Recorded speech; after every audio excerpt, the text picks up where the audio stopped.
The End of History by Alexander Freed, illustration by Chris Scalf. Antron didn't know much about starfighters, but he felt strongly that a wing should be attached to its vessel, not scattered in sizzling fragments across the blue scrub plains of a nameless moon. As he beat away clouds of smoke, cursing his age and protruding gut, he decided that the pilot of this particular starfighter, which had fallen blazing past the mesa Antron called home barely an hour before, was likely to agree. He hoped it wouldn't be the only thing he and the pilot agreed upon, since he doubted he had the charm or the muscle to keep an irate pirate or murderous fugitive in check. But he reassured himself as best he could. Jedi Master Volkl managed to befriend the Sith Lord of Garm, he muttered. All you have to do is not admit anything stupid. As Antron approached the starfighter cockpit, the viewplate jumped, shuddered, then rose steadily.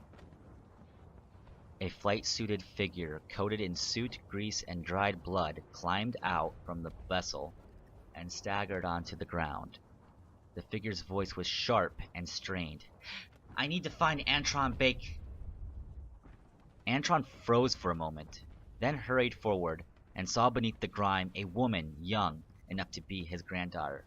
I'm Antru Bach, he said, before he noticed her hand was touching the blaster at her hip.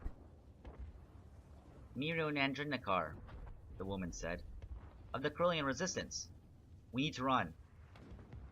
Antron started to ask a question, but he sorted through the half-dozen that came to mind. He caught sight of something through the smoke.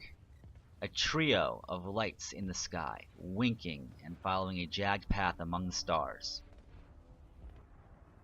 TIE fighters, Miro explained. She nodded forward and wrapped one arm around Antron's shoulders for support. She stank of sweat, and he flinched at her unexpected nearness. Their frigate is on the other side of the system, she added, and smiled grimly.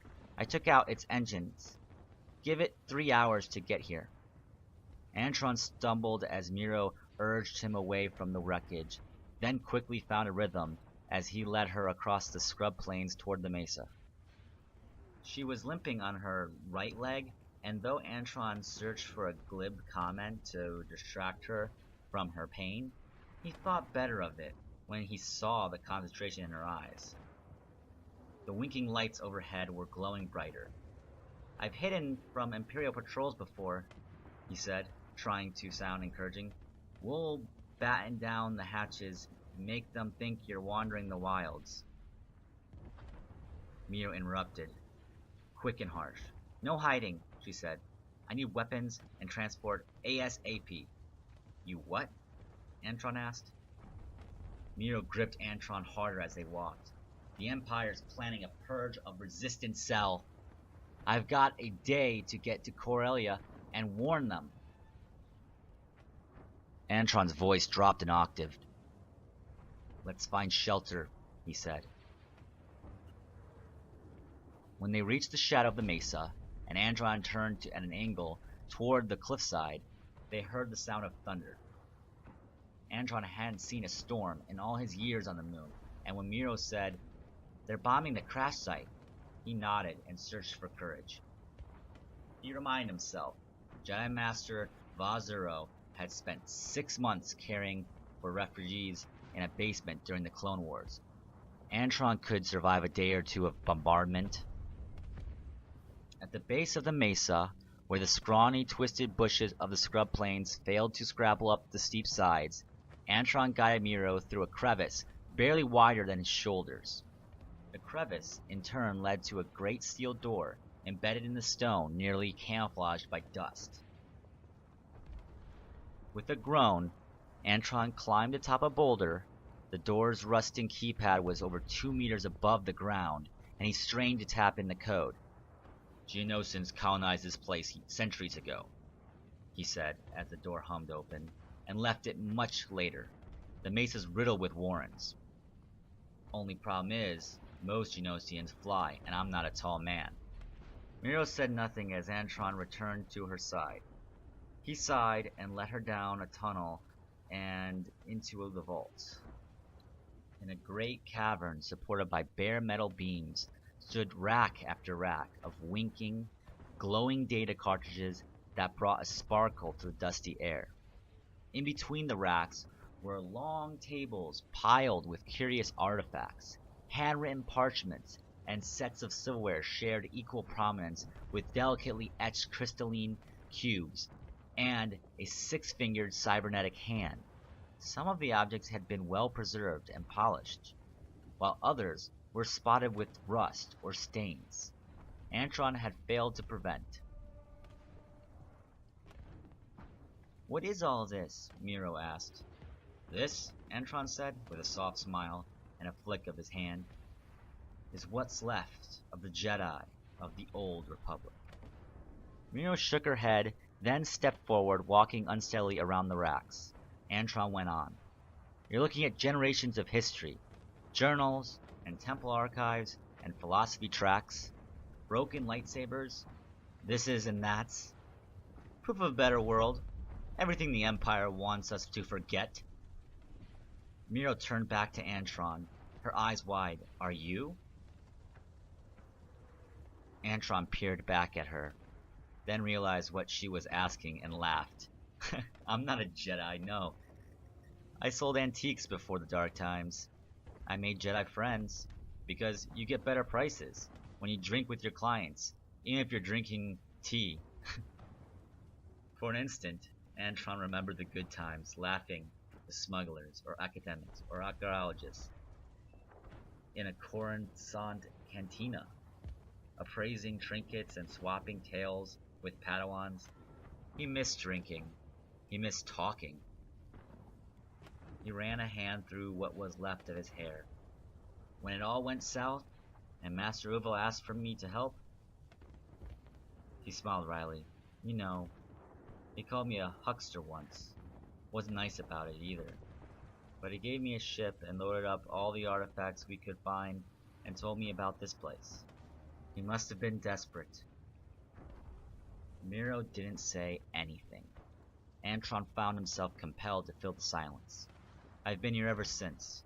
Not a smart call on my part, but I didn't much like the look of the Empire, and I didn't have the heart to say no to a war hero like Uvel. Your name and coordinates were in an old Resistance file. Your Jedi must have passed them along." She lifted a charred fragment of metal from one of the tables and turned it over in her hands. The last of the Chronicles of Medivh, salvaged from the ruins of Ossus before Antron had been born. "I don't know much about them," she said. "I was a kid when they died." "That's why I'm here," Antron said, his voice softening. "When the Empire finally falls 1,000 years from now, the galaxy will have a lot to relearn. The Jedi were the best of us, and I want their stories preserved." Miro rubbed her thumb against the charred metal. "People deserve a history and heroes they can look up to," Antron continued. "That's why I can't help and race you off to Corellia. If the Imperials see a ship launch, they'll know there's a base here. The Empire will find and burn everything." "Yes," Antron said. Miro tossed the metal fragment back to the table, and a sound rang through the cavern. She straightened, winced at the noise or her injuries, and looked at Antron.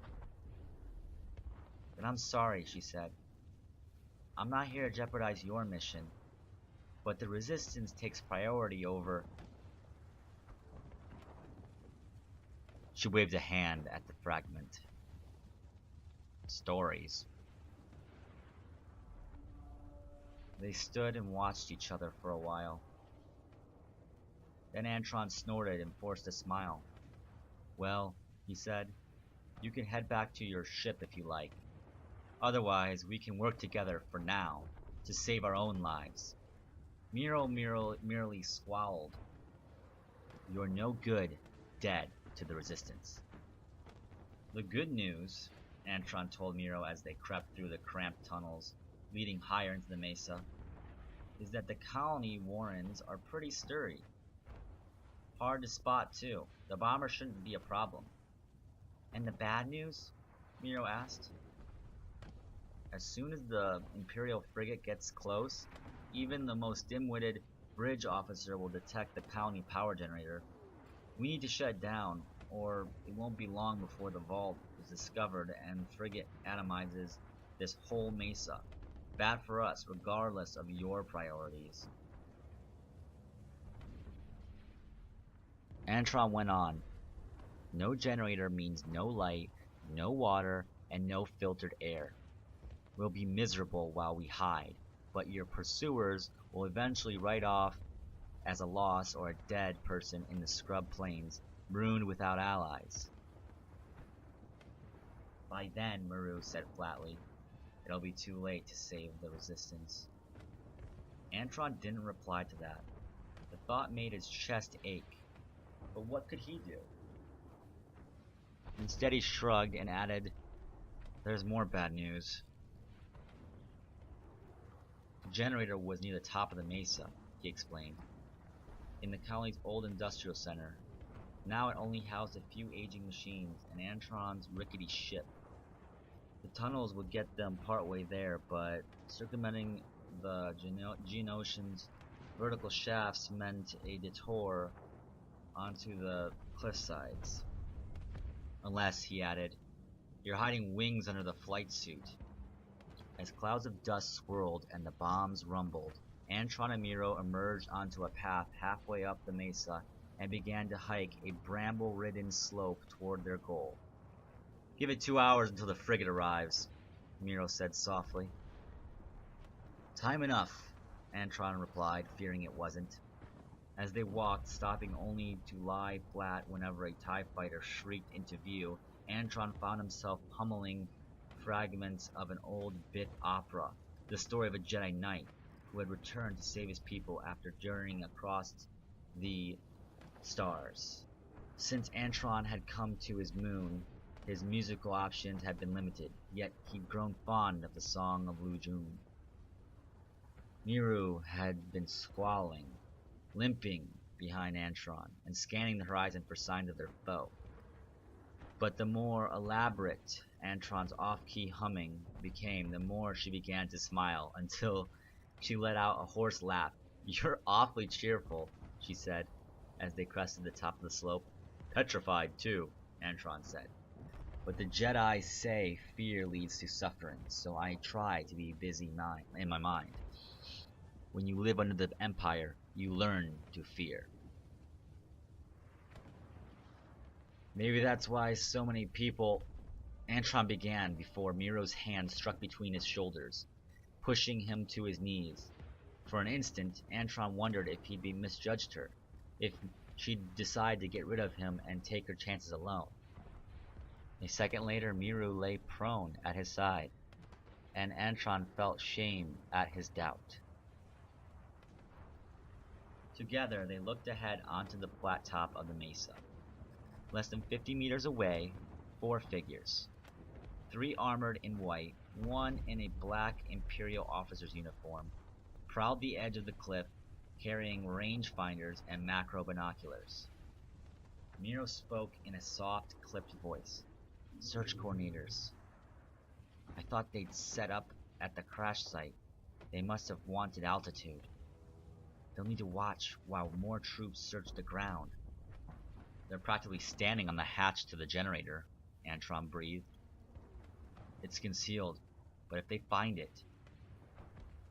We need a new plan, Miro said. Can you get us off-world? Antron shook his head. I've got a ship, but it's barely light-speed capable. That frigate won't have any trouble shooting it down. Miro squeezed his shoulder. We'll figure it out. No other choice. Lead on. But Antron didn't move. If we run, they'll detect the colony and destroy the vault, he insisted. Wait for those 4 to leave. Then get in the hatch and shut the generator down. They're not going to leave, Miro said. Where's your ship? Instead of replying, Antron rose to his feet and began to run along the mesa's top. His legs shook as he waved his arms frantically at the stormtroopers and shouted, "You're here! Thank the stars, you're here!" "You're already an eccentric old fool," Antron thought to himself. "Just look the part and you'll be fine." The stormtroopers trained their weapons on him. "This is my moon," Antron hastily explained. "I saw the crash. A pirate attacked me. She ran off. I'll show you." He flailed vaguely toward the dry forest beyond the scrub plains.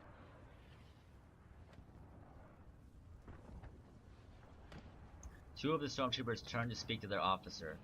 The third kept his weapon leveled at Antron. Finally, one of the troopers, Antron couldn't tell which, raised his voice. "Get on the ground. This moon is supposed to be unoccupied." Antron lowered himself to his knees and tried to keep babbling about pirates even as he ran out of fresh things to say. But he could make this work, he thought. He didn't need a Jedi mind trick to direct the search away from the mesa.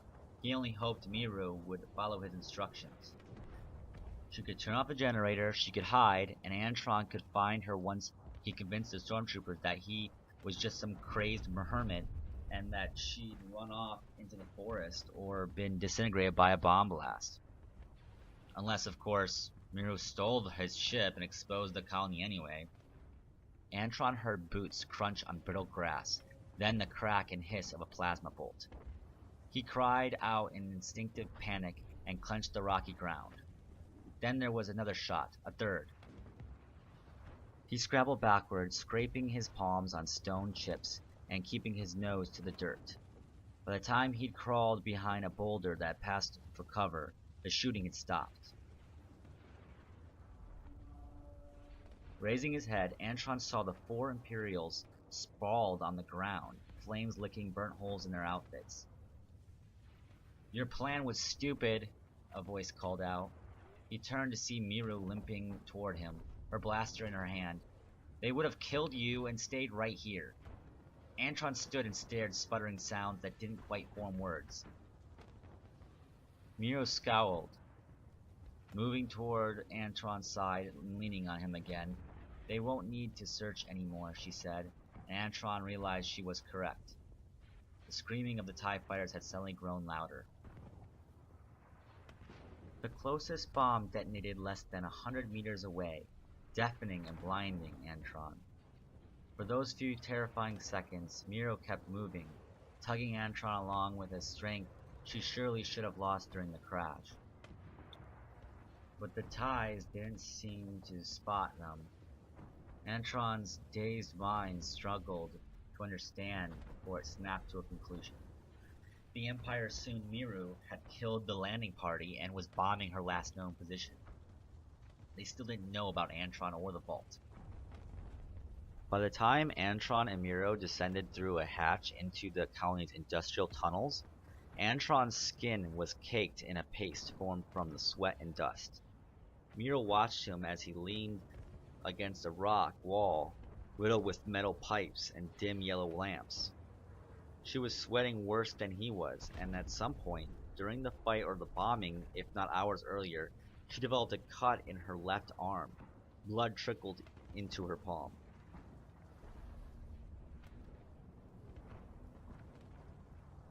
"Thank you," Antron said, "for saving my life several times." Miru shrugged. "Who'll take over this place if you're blown to bits?" Antron smiled grimly. "If they blow me up, this place is next." The tunnels quaked, and metal wailed in the distance as something came untethered. Miru took Antron's arm and began walking again. "My father was a historian," she said. Antron shook his head, trying to follow her logic. Miru kept talking. He believed in the Jedi, believed in the Republic, before the Empire got to him. She didn't look at Antron. "I don't remember life before the Empire," she said. "I don't know whether your cave full of stories counts for anything. I can't." They reached a branch in the tunnel, and Miro halted, waiting for Antron to take the lead. But you believe in this stuff. You almost died for it. If you say your mission takes priority, we can do it your way. Antron watched Miro in surprise, watched her stand as straight as she could, despite her exhaustion and bruises and cuts, waiting for orders without a word of complaint. He listened to a dim, distant rumble and thought of the Jedi Padawan Ness Uko, who'd given his life protecting a species whose language he didn't speak, on a planet whose name he didn't know. It was Uko's master who had said, "There is no more selfless act than to perish for another's cause." Antron swallowed, considered praising Miro, thanking her, and decided against it. She didn't seem to need comfort, and he didn't have the dignity to spare.